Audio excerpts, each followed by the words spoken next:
understanding, accepting, and preparing for it. So we'll try to start on that. So there is a story of a king who had 4 wives, and he knew that he was going to die. So he knew he was going to die. So he called on his 4 wives, right? And he spoke to them and he said, I just want to know who, which one of you, like he first asked the first wife, actually said, would you come with me? And she said, no. She said, our relationship is only... He loved her the most. And yeah, he actually loved her the most. And she said, well, no, because our relationship is only up to this point. And she said that actually, I'm sorry, but I cannot really accompany you. You have to go here alone. So he was a little discouraged, disappointed. So then he approached his second wife and he asked the second wife that, we've spent an entire lifetime together and we've had such good moments. Will you please accompany me? As I go into this transition, or as I transition into my next phase of life. And she said, no, I'm sorry. She said, not only can I not come with you, but as soon as you die, I'm actually going to go find someone else and I'm going to marry that person. So again, the king is really distraught. So then he goes to the third wife, and then the third wife is a little bit more consoling. And then she says, well, I cannot really come with you, but what I can do is I can take you and I can accompany you all the way to the funeral ground. And I'll make sure that all the rites are performed in a nice way. And I will, that's the extent of our relationship, and I'll come back, right? So I can accompany you up to that point. And then he approached the fourth wife, who was really the neglected wife, who he had never really loved, he had never really spent any time with. And he went and asked her that, well, I'm dying now. Will you come with me? And she said, yes, of course I'll come with you. And not just that, lifetime after lifetime, I'm willing to come with you. So now, this is of course, yeah, it's a little quiz. I don't know if you guys want to take it. If you already know the answer, then don't say it. But so if you want to, what do each of these wives represent?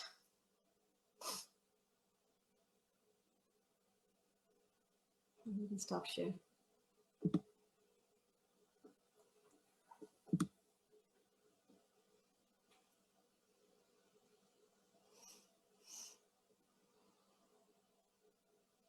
Anybody wants to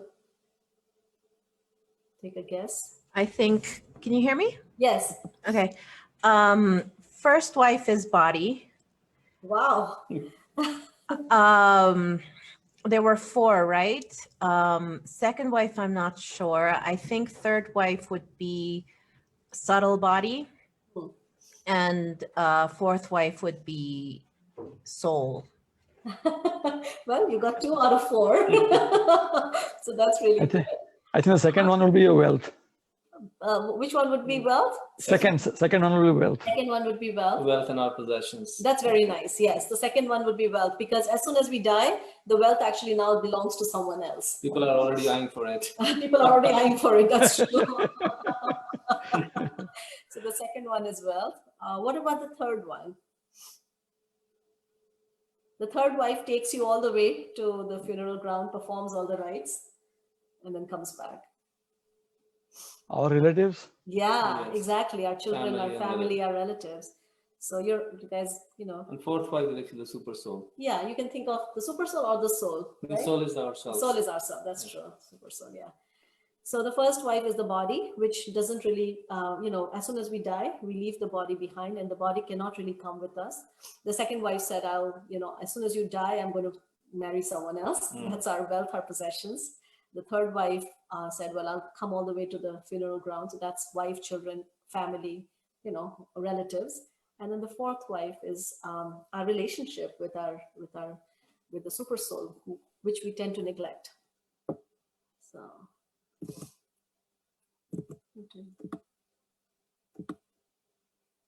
So this is just a way to understand, look at death from a perspective that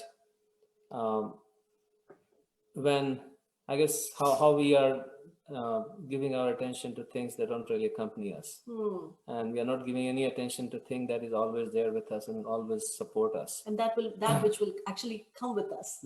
Yeah. And I had actually an experience of that, when I remember a few years ago, actually quite a few years ago, when I had my gallbladder surgery.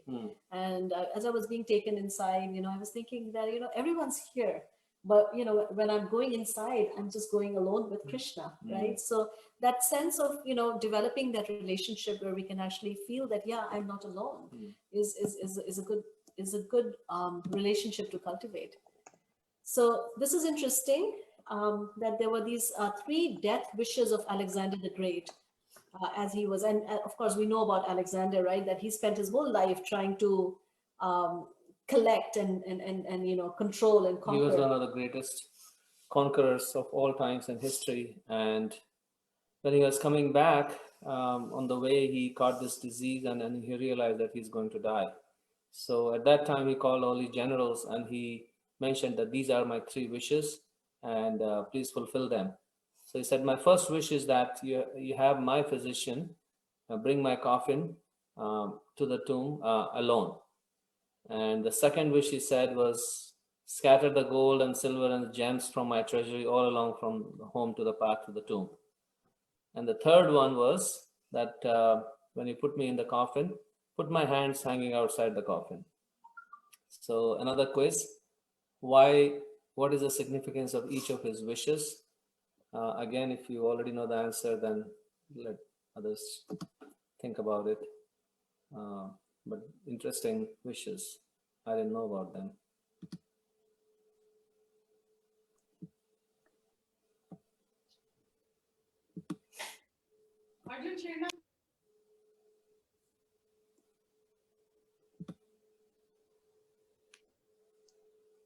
So the first wish is the physician should take me to my tomb. Why do you think? Alone. Yeah, I know the last one. I think the last one is, I came with nothing, I will leave with nothing. Very nice. Yes, that is the last one. That he accumulated so much, but in the end, right? He wanted to indicate that, look at my hand. I'm not able to carry even a little tiny little part of it. Nice. What about the other 2? Yeah, he wanted the gold and the silver and all of that to be tossed on the way, right? Yeah. The first one, I think the physician one probably wanted to show that, hey, you are supposed to cure everyone, but even you'll also face the same end. Or yes, or that even the best of the physicians cannot cure you. Yeah. So they also cannot save you from death. Yeah, none can do nothing. That's true. And this is a verse from the Srimad Bhagavatam where it says that even the best physician cannot actually cure a patient if Krishna doesn't desire that, right? So, and then you want to just go ahead and speak about what the second one is, and then What was the second one? Tossing the gold coin and. Yeah, it's again, it's kind of related to the second one, third one, that you can't take anything. You can't take anything with you. So, or even all my money and resources, they cannot save you from death. So here is something interesting. This is actually, maybe some of you might even know about this. This is Coco the gorilla. And, he was quite a celebrity back in the day when they actually were able to teach him like 1,000 words in sign language.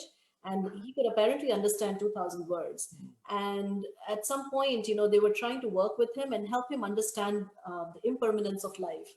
And so maybe we can watch just a quick segment and then we can discuss how, even the gorilla. Anyways, let's watch this and then we'll talk about it. Do you remember where?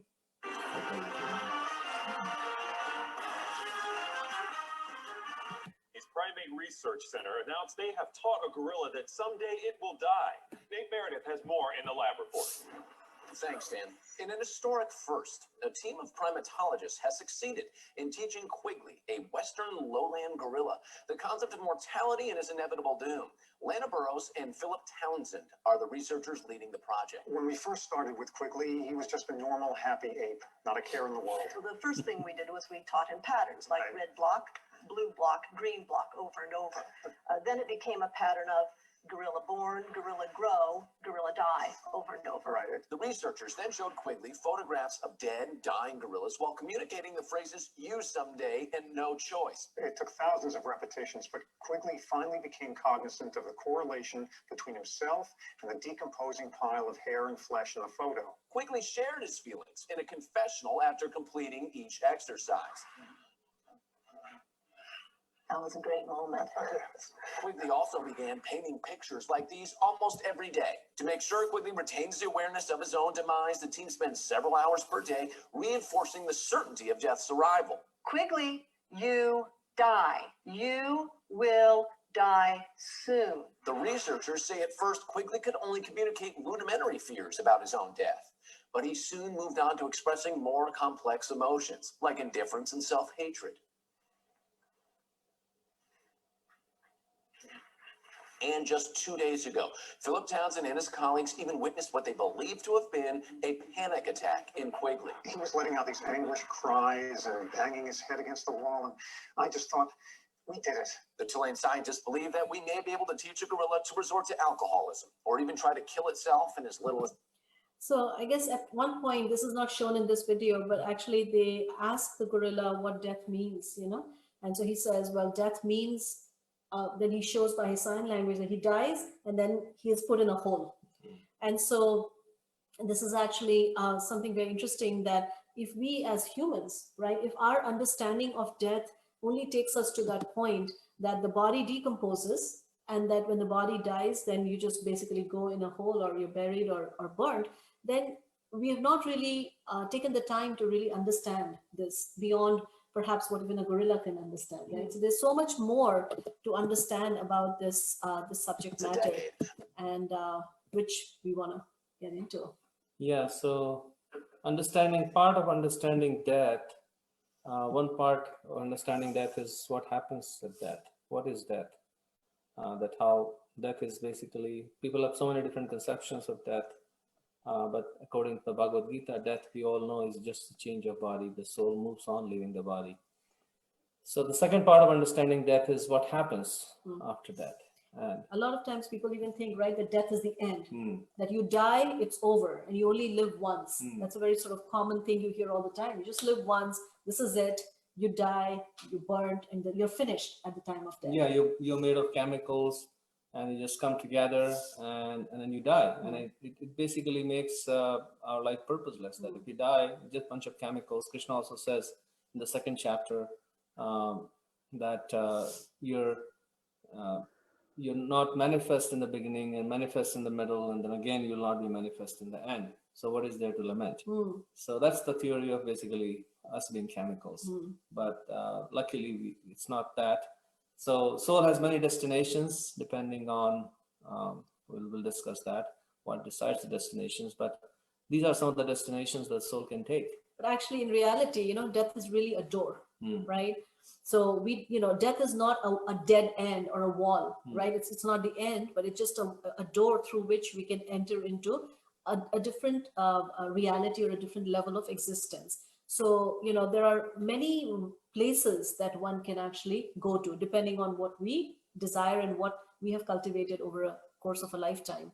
So so we can either, go down into we can go down to lower species, which include plants, animals, insects, and things like that. I'm talking about humans, the death of a human.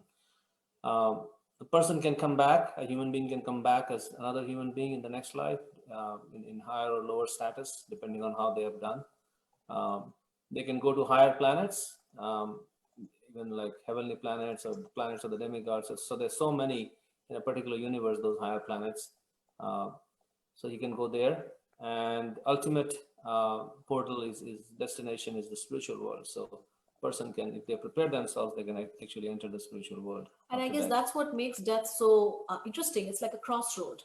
And we have, sometimes we tend to feel so helpless that we just think that we're just being dragged, through this door and we don't have any choice. But actually, when we understand this, we can, we can come to realize that actually we do have a choice. And based on what we are cultivating and what desires we are cultivating, we either have the option of going down into the lower species, Or if we like, we can actually break out of this cycle of birth and death and go back to the spiritual realm where there is no more birth or death or old age or disease. So that whole spectrum is actually available to us.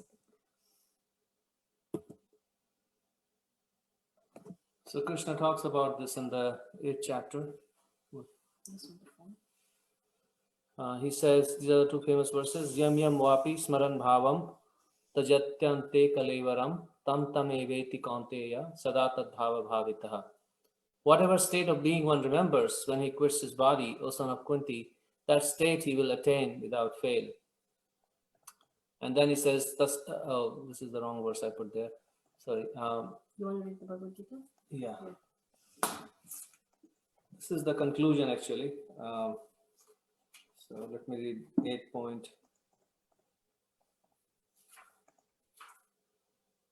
8.5. It says, Antakale chama kalevaram yah prayati samad bhavam yati nasti atra samshaya. And whoever at the end of his life quits his body, remembering me alone, at once attains my huge nature. Of this there is no doubt. And therefore, and the end he says in 7th chapter, Tasmat sarveshu kaleshu mamanushmara yuddhacha mai arpita mano buddhi mame vashishya samsaya. Therefore, Arjuna, you should always think of me in the form of Krishna and at the same time carry out your prescribed duty of fighting. With your activities dedicated to me and your mind and intelligence fixed on me, you will attain me without doubt. Bhagavad-Gita 8.5. 8.7, yeah. 8.7, sorry. So this verse, Yam Yam Vapi Smaran Bhavam, whatever state of being one remembers when he quits his body, that state he will attain without fail, is actually at the very heart of, how this transmigration happens and how we have the freedom to, by altering the state of our consciousness, we can actually control, or we can decide or be able to create our own future destiny or a future body. So while we speak right now, our future body is actually being created. And the idea behind that being that the subtle body creates the gross body. So.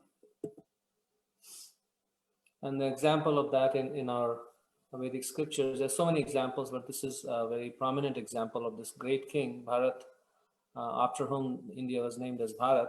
And he was a great king, great devotee. He left his kingdom at a young age and went to the forest to meditate on the Supreme. And he spent his entire life doing that. And he reached almost the love of Godhead stage, where at that last stage of his life, he came in touch with this baby deer, whose mother died suddenly. So he raised this baby deer and got very attached to the baby deer. So finally, at the end of his life, when he was leaving his body, he was just thinking about this deer. Well, I mean, the attachment was not just like ordinary attachment. He actually became obsessed with the deer and could not think of anything beyond the deer. So all his spiritual practices, they fell on the wayside. And he would constantly lament and think and meditate and just was, his heart was completely entangled with this deer. So naturally, when the time of death came for Bharat Maharaj, his consciousness was absorbed in the deer. So he thought of the deer, and then in his next life, he actually takes birth as a deer. But fortunately, because of all the spiritual practices that he had engaged in, he remembers his past life, and he remembered the mistake that he had made in his last life. So anyways, the story continues of how he then, takes another birth and finally, decides that I'm not going to do anything with this world anymore because of his mistake, and finally attains complete perfection. So the point being that, our meditation at the time of death is actually what is going to take us into the next body. Now, sometimes people might say, well, so all right, I'm just going to live my life as I will and as I want to. And then at the time of death, I'm just going to think of something that I think is going to be good. So maybe I'll meditate on whatever, the heavenly planets, or, I'll just, that's why the Bhagavad Gita says that, and the Srimad Bhagavatam also describes how at the time of death, our consciousness is really not within our control. The mind is completely in a state of disarray. Our senses are completely taken over. It's hard for us to think rationally. So at that time, what's going to kick in is what we have cultivated, right? It's going to be the cumulative quality of our consciousness that has been cultivated over a lifetime, and we cannot really change that.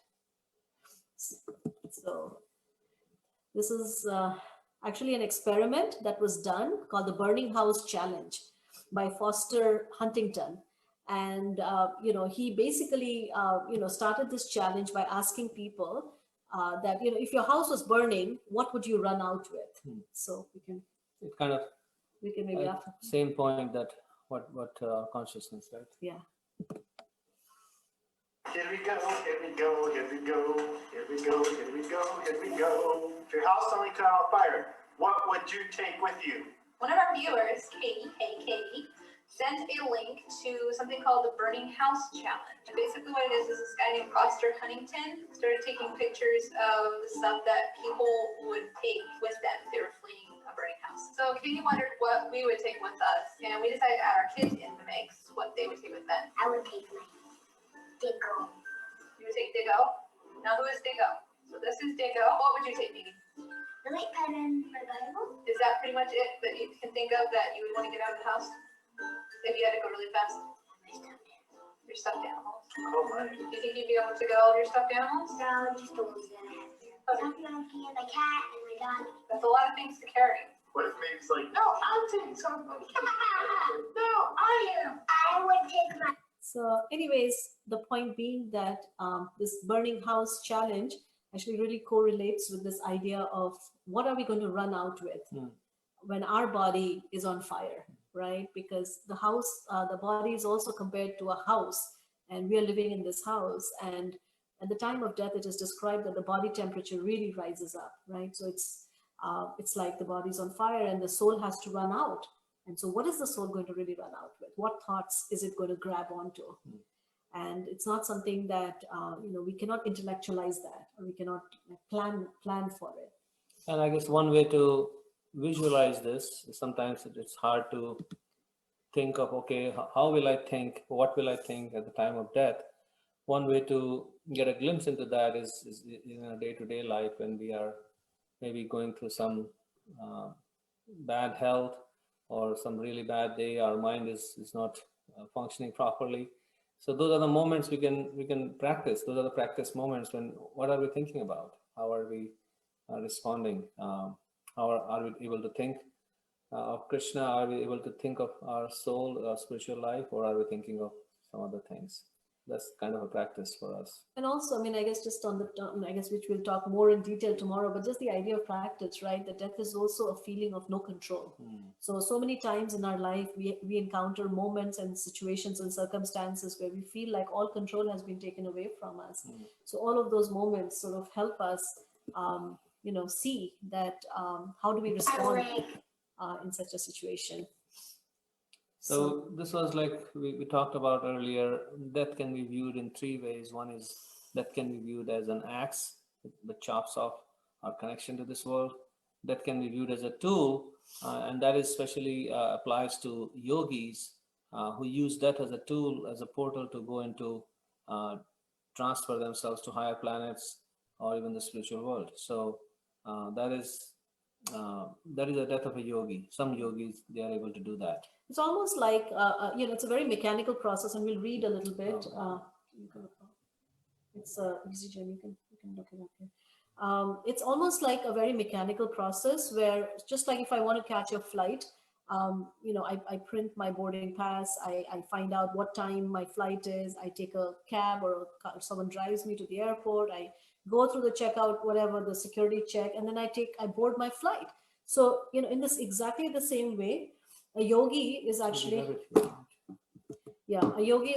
able to figure out what is an auspicious time.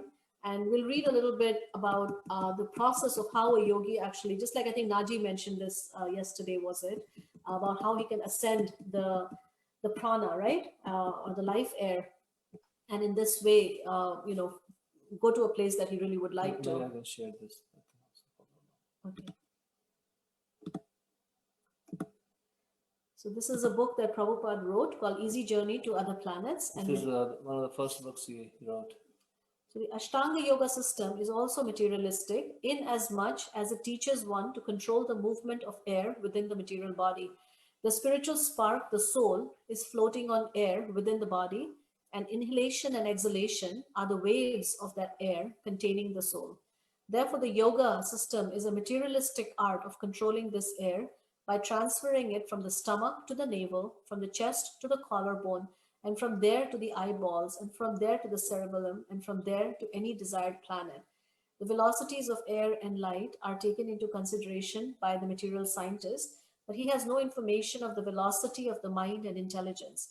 We have some limited experience of the velocity of the mind because in a moment we can transfer our minds to places hundreds of thousands of miles away. Intelligence is even finer. Finer than intelligence is the soul, which is not matter like mind and intelligence, but is spirit or antimatter. The soul is hundreds of thousands of times finer and more powerful than intelligence. We can thus only imagine the velocity of the soul in its traveling from one planet to another.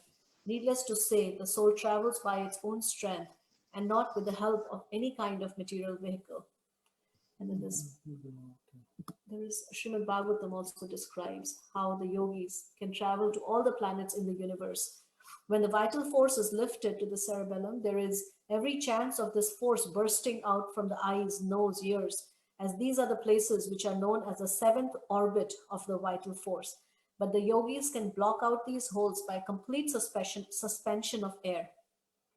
The yogi then concentrates the vital force in the middle position, that is between the eyebrows. At this position, the yogi can think of the planet into which it wants to enter after leaving the body. He can then decide whether he wants to go to the abode of Krishna in the transcendental Vaikunthas, from which he will not be required to descend into the material world, or to travel to higher planets in the material universe. The perfect yogi is at liberty to do either.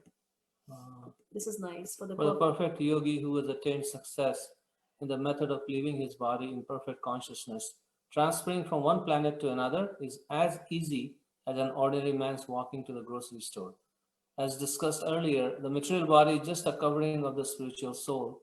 Mind and intelligence are the undercoverings, and the gross body of earth, water, air is the overcoating of the soul. As such, any advanced soul who has realized himself by the yogic process, who knows the relationship between matter and spirit, can leave the gross dress of the soul in perfect order as he desires. By the grace of God, we have complete freedom. Because the Lord is kind to us, we can live anywhere, either in the spiritual sky or in the material sky, upon whichever planet we desire. However, misuse of this freedom causes one to fall down into the material world and suffer the threefold miseries of conditioned life. So yeah, this, it kind of goes on, but the point being, I was just thinking that, another way to understand it is that whatever we have cultivated, right? So let's explore that idea a little bit more. Like, for example, if my entire life I have engaged in, just spending most of my time, for example, sleeping. I just love sleeping. That's what I do. And my consciousness is, absorbed in this act of sleeping. I'm just using that as an example.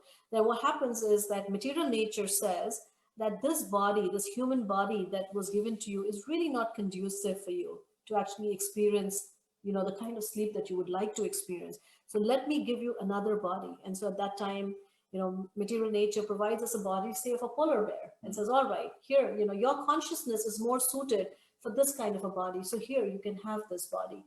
And so, one can just take so many different examples that whatever we are absorbing our consciousness in is, the material nature basically facilitates that and says, this is a body that is conducive for this kind of consciousness.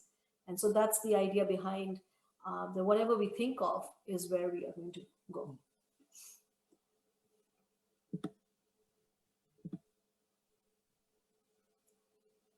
And then Krishna, let's see, Krishna also talks about the destination. So this is the journey of a perfect yogi who can transfer, but then there are so many cases of unsuccessful yogi, and this is a point that Arjuna raises in Bhagavad-Gita in chapter 6. Which we actually deliberately left it out because we wanted to cover it in this section here. So just give me 1 second, I'll show those verses to you.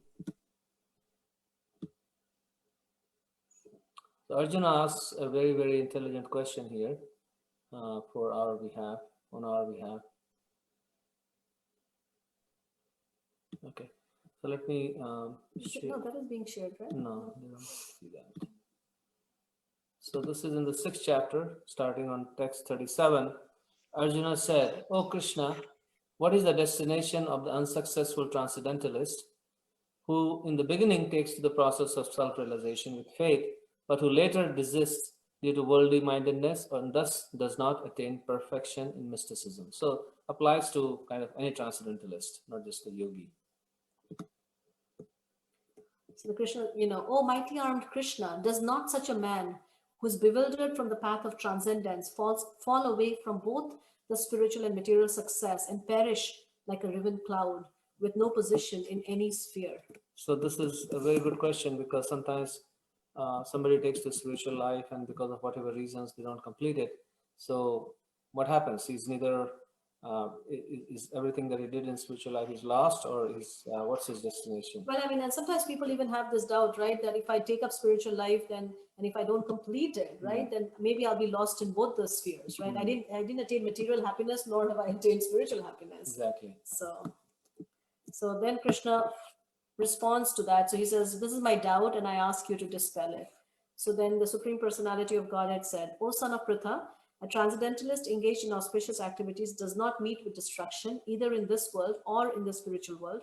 One who does good, my friend, is never overcome by evil." The unsuccessful yogi, after many, many years of enjoyment on the planets of the pious living entities, is born into a family of righteous people or into the family of rich aristocracy. So this applies to the two kinds of unsuccessful yogis. One who is who was not very mature in yoga practice. He was on a lower level, but because of that, he still is born into higher planets, and then he comes down to be born into a family of righteous people or rich people, because it kind of takes care of his material needs, so he can focus on his spiritual life. Or if unsuccessful after long practice of yoga, this is for a more mature yogi, but he doesn't complete it, he takes his birth in a family of transcendentalists who are surely great in wisdom. Certainly such a birth is rare in this world.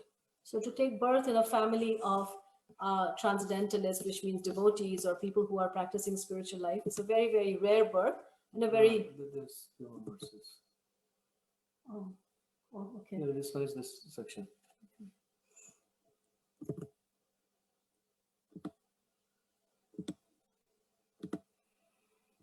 On taking such a birth, he revives the divine consciousness of his previous life, and he again tries to make further progress in order to achieve complete success, O son of Kuru.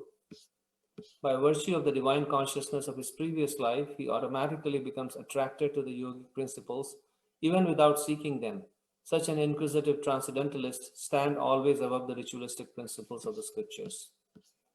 And when the yogi engages himself with sincere endeavor in making further progress, being washed of all contaminations, then ultimately achieving perfection after many, many births of practice, he attains the supreme goal. So this is actually a very encouraging section, right? Where we can see that even if we engage in spiritual practices and we don't perfect it, we, because we have engaged in that, so our consciousness, right, at the time of leaving our body will be infused with that spiritual awareness. And Krishna, as a merciful super soul, he arranges. So like a successful yogi, he has that control of transferring himself. And you might be thinking, oh, what if, I don't achieve that level of perfection, and who's going to transfer my soul? So Krishna is saying, I'll take care of that. I'll take you to a destination where you can progress further. You can continue. Don't worry. And we see that, right? That so many of us, we come together and some people are just naturally drawn to it. And they seem to understand the subject matter without really having without any doubts, or even without, never ever before have they encountered this philosophy. So that means that they're picking it up from their previous life. Again, connecting it back to, this death being a portal, right? Or a door through which we are just simply continuing on with the same mind body, with the mind intelligence.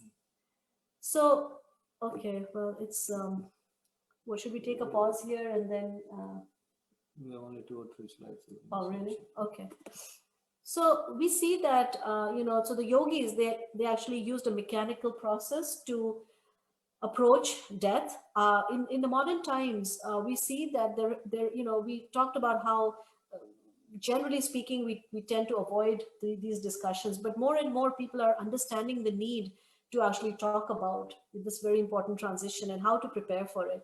And so it's interesting that there are these death cafes that are actually coming up, which we found very interesting. So watch this. Well, since death is a fundamental and inevitable part of life, should we start dealing with it more openly? Death cafes offer an innovative take. They're informal gatherings where people discuss issues and death and life with a cake and tea. And more than 900 have been held across the world within the last few years. So let's talk now to John Underwood, who is the founder of the Death Cafe franchise. John, thanks so much for being with us. Why did you come up with this idea of having a place for people to come and have tea and cake and talk about death? Well, I just think that kind of thing should be available. I think talking about death is a very normal thing to do. I know most people don't want to, but for those of us that do want to do that, there should be a safe space in which to do so. So you personally felt that there was nowhere for you to go, that you could safely talk about these issues? Absolutely, it was something I wanted myself. And then I read about the work of a Swiss sociologist called Bernard Crettaz, who established something called Café Mortel in Switzerland in 2002. And as soon as I saw it, I thought, I want to do that too. It's become hugely popular. I mean, are you surprised by the fact that the idea has taken off around the world? Yes, I mean, it is surprising, but it's really wonderful. And I think it signifies that things are changing very, very quickly in this environment. And I think one factor that we can point to about that is the baby boomer generation coming to the top of the escalator, as it were. And that's a generation that have had the best services throughout their lives. And I don't think they'll. So again, just goes to show that, because now we are kind of entering into this realm of preparing for death, right? So this is one way that people seem to be thinking about, oh, there's more. This is like actual death cafe. So we can all go around the room and introduce ourselves and say why we want to talk about death with other people. On a Wednesday evening in October, about 20 people are gathered in a St. Joseph coffee shop for a pop-up event called a Death Cafe. A death cafe is just a safe place for people to get together and talk about anything that relates to death and dying. It's oftentimes strangers that get together and talk about what is ever on their mind, and they drink coffee and eat cake. I was thinking that ours is right now also, just like that, it's a death, well, it's actually beyond death cafe, beyond birth and death. Let's see. And also another way that people tend to prepare for death, in the modern world is this idea of death doula. So death doulas are people who actually help people to make that transition, and there's actually training. It's actually a career where people can actually get trained up and can help people. So, just to show that these are all different ways that we're trying. I think people in the West tend to be scared of death. There's definitely an uncomfortableness around death, which from my experience doesn't need to be there.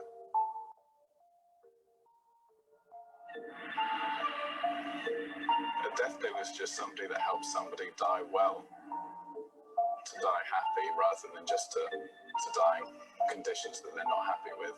Being only 25 and a male, I'm pretty different to a lot of the other people training to become a doula, because like many other works, they're compassion and empathy based. It's mainly women fulfilling that role. My brother was born with so just wanted to share these different things. I guess we can talk about this tomorrow, because we are now kind of, as you can see, we have talked a little bit about understanding death and how we can see and understand death from the Vedic perspective, and then we're sort of entering into preparing for death, and we see that how these are different, some of the ways that people tend to prepare, and then tomorrow we'll talk about, from the Bhakti perspective, how do we really prepare for this, and is there a way for us to really think about it in a way that is, while we are still, we have time, what do we do? So we can open it up for questions, and because the trainers didn't try to teach. Can I ask a question?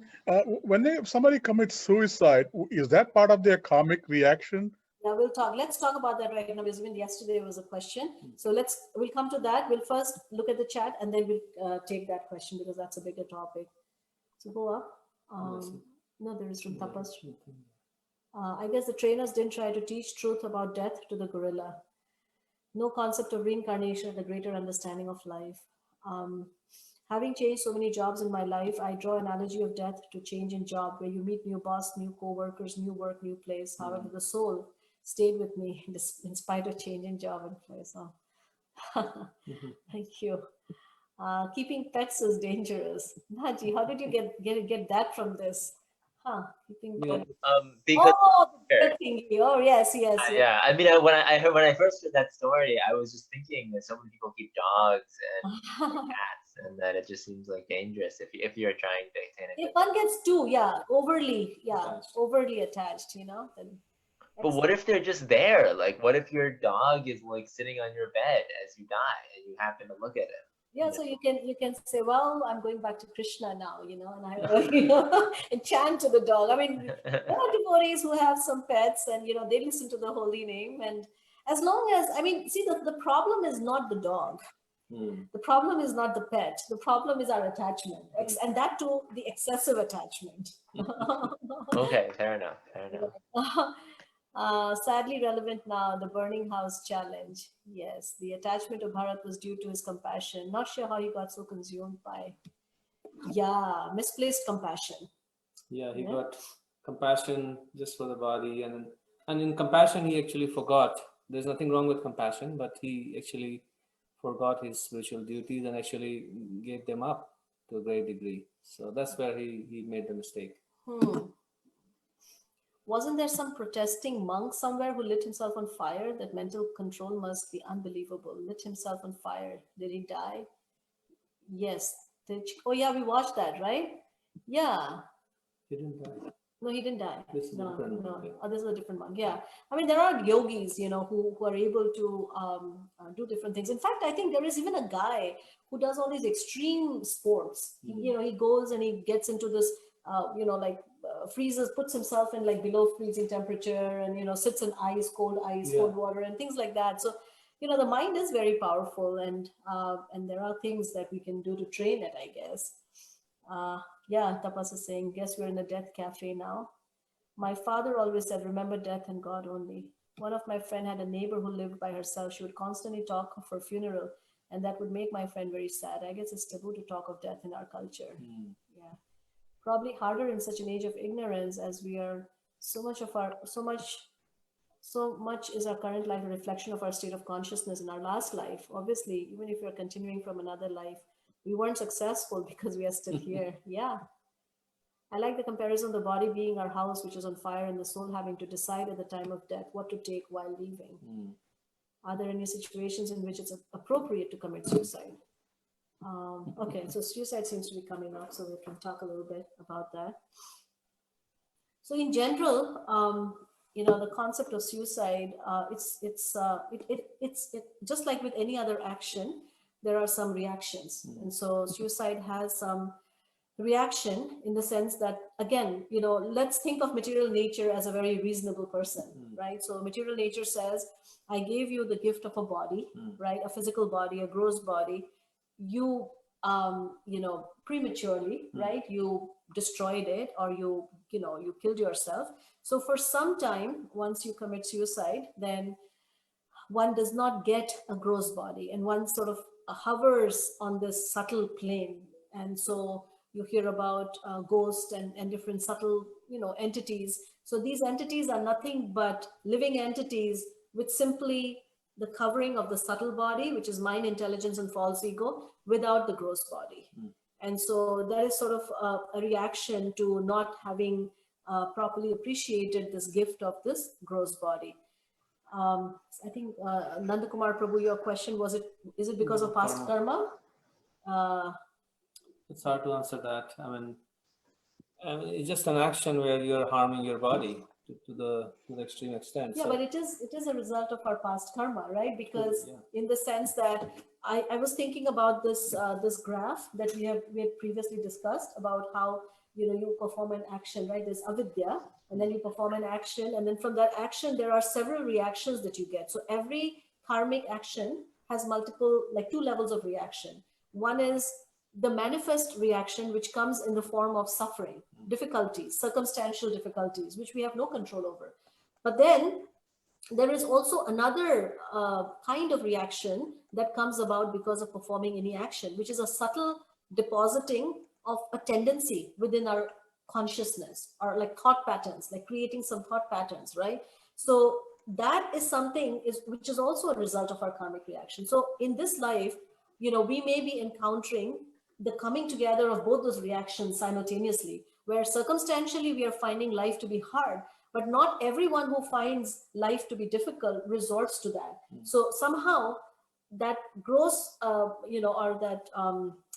that gross reaction gets combined with the subtle reaction of a certain kind of propensity or proclivity, where one has a tendency to only look maybe at a very dark side of life and feel the sense of futility and hopelessness. Yeah, so there's the past karma plays a role, but I feel that it's also the choice that we make in that particular situation, because otherwise then we can blame every action that we make on our past karma. Of course. So the choice to die or commit suicide is there at the present moment. But it is influenced. It is influenced. It is influenced. So I don't know if that kind of helps. If that's what can we go up?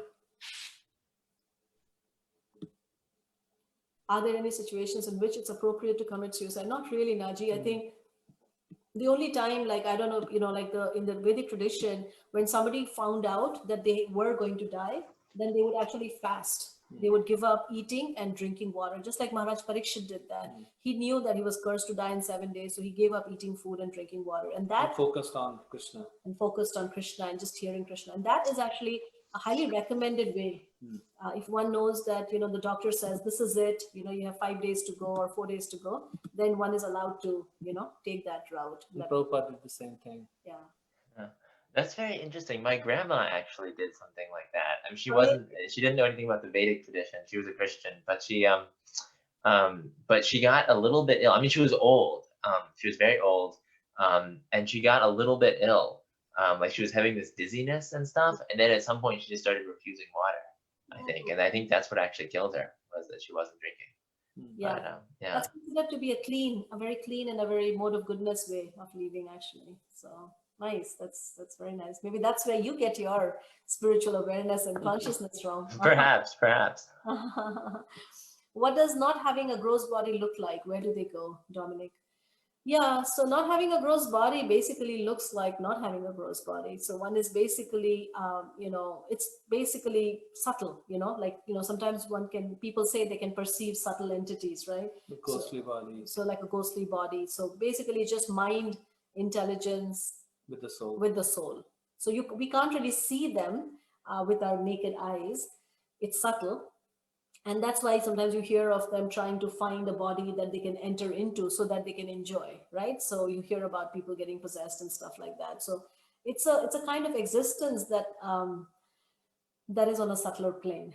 So I don't know how you would describe someone, what they look like without a gross body. Well, the subtle, incidentally, interestingly, the subtle body also has a form. Right, but we can't see it. But we can't see it, yeah. I think the thought of suicide might be from past karma, but suicide has to be the karma of this lifetime. Yeah. Yes, exactly. It has to be. It's more karma that we are generating. Euthanasia, there was this elderly who was over 100, decided to go through. It's one of those questions, right? And for the most part, the Vedic system says, our suffering in this body is something that is predestined. It's part of our karma. So if you try to cut it short artificially, either through euthanasia or through suicide or whatever, then we'll just have to experience greater magnified suffering in the next life. We tend to think of death as an end, right? But it's really not an end. We're just continuing on, right? So we can't really run away from this sort of our karmic due, so to speak. Hare Krishna, Didi, can I? Yes, go ahead. Yeah, go ahead.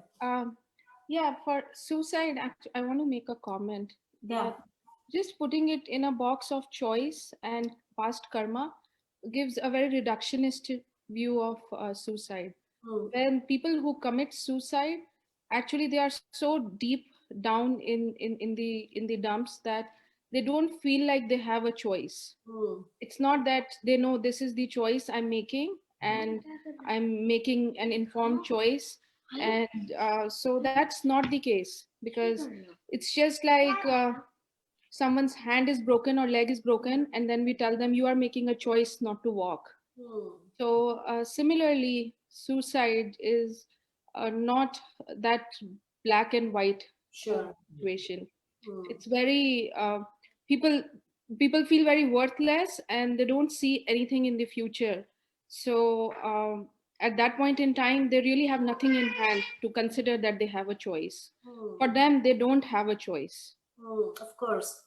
That's a very good point, Shringar. And I was just thinking as you were speaking about, this analogy that we've used previously, right? That, there is, if we are tied to a tree by a rope, right? So the length of that rope is our freedom to choose. And so once, based on so many lifetimes of whatever we've experienced, when that choice gets reduced to the point where we feel we don't have a choice, and in reality, it's more of ignorance. It's ignorance, right? So we just don't have that choice, and we're just driven by I guess our emotions and our feelings. And you're absolutely right that it has to be seen in that perspective.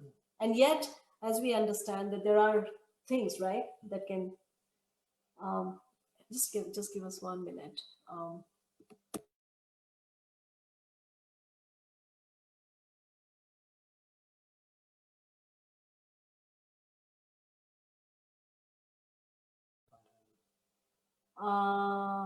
I'm remembering from before how death is the ultimate humbling experience. So does that change with suicide, since death then becomes a choice? From before, how death is the ultimate humbling experience. So does that change with suicide, since death then becomes a choice? So I guess, Dominic, like Shringar just pointed out, that many times, suicide probably is not really even a choice, right? That you really don't have a choice. And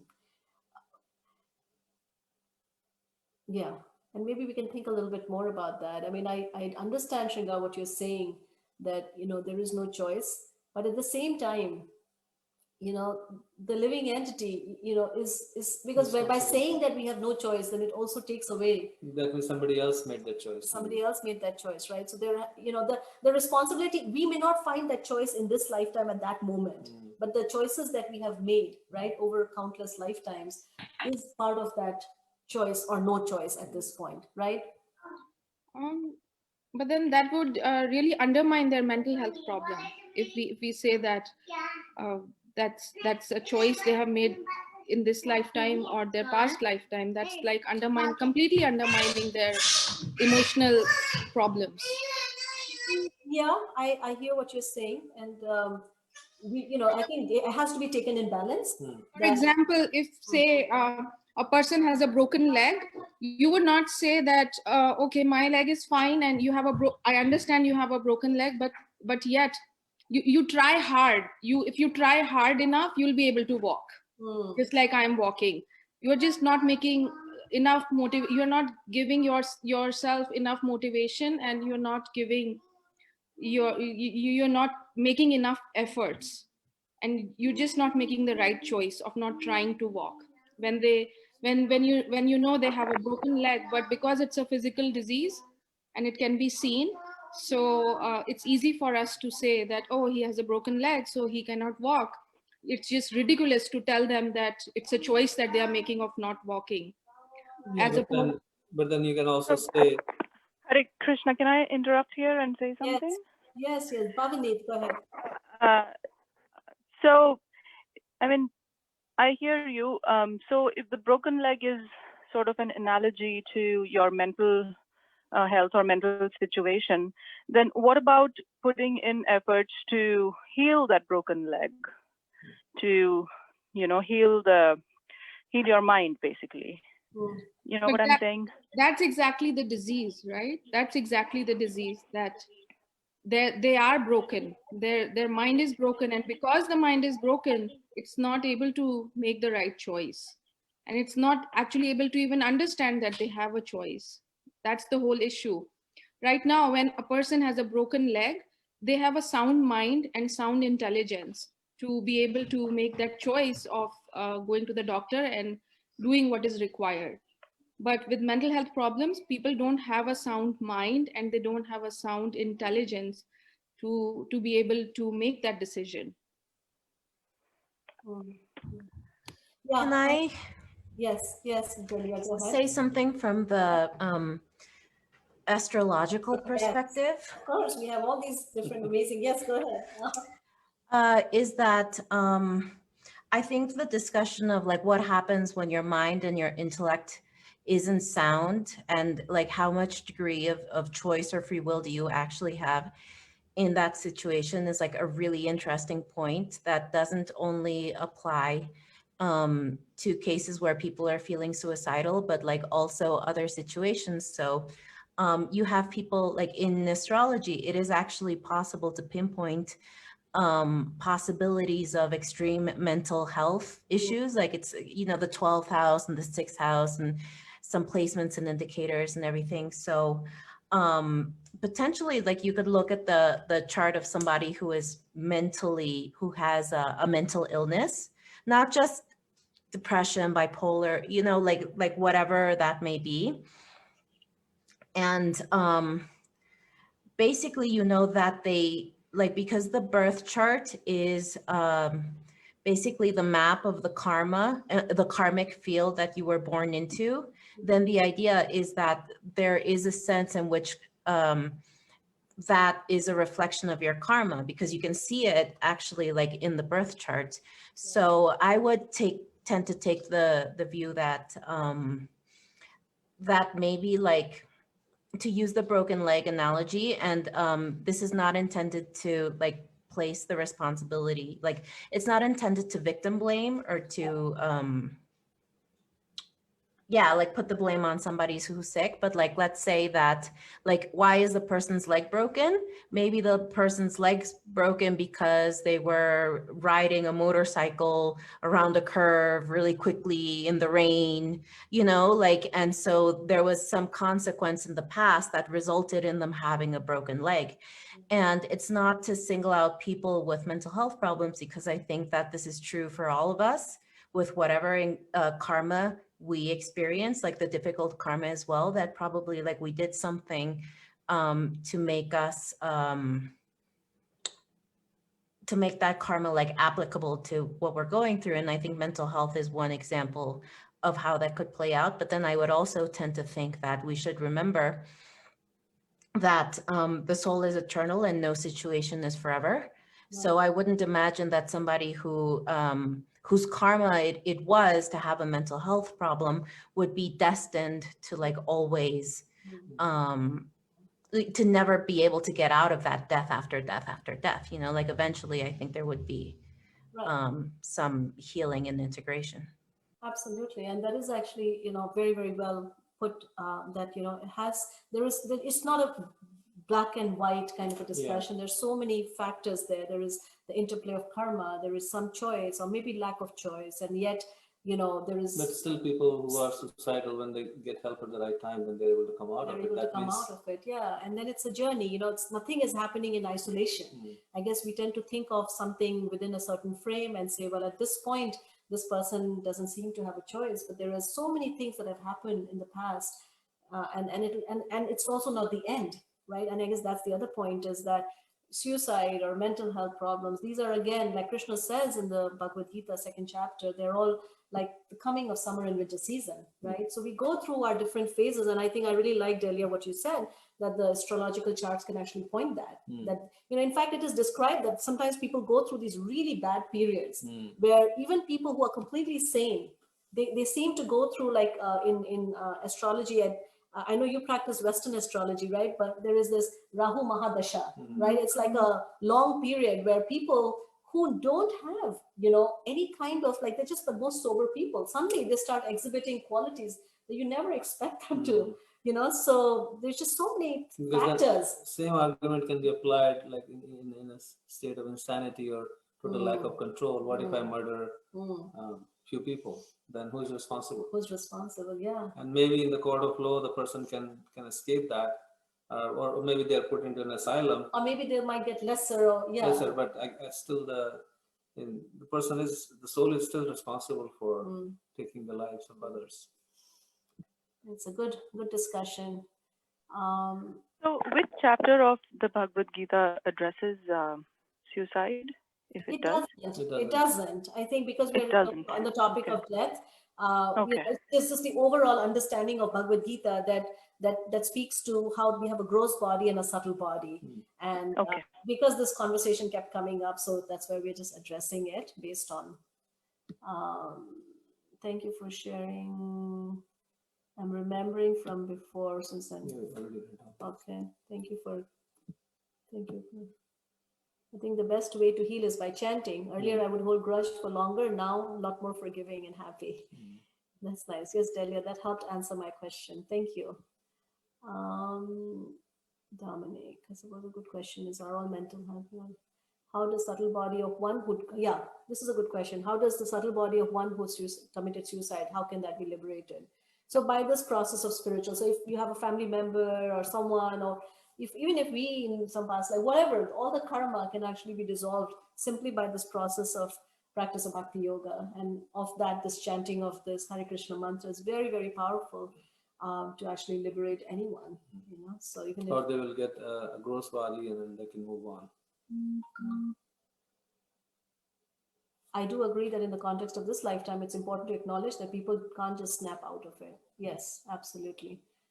There is also some Shani Mahadasha in astrology. It is believed that Saturn period with a person undergoing period of turmoil. Yeah. So lot of discussion and wonderful discussion.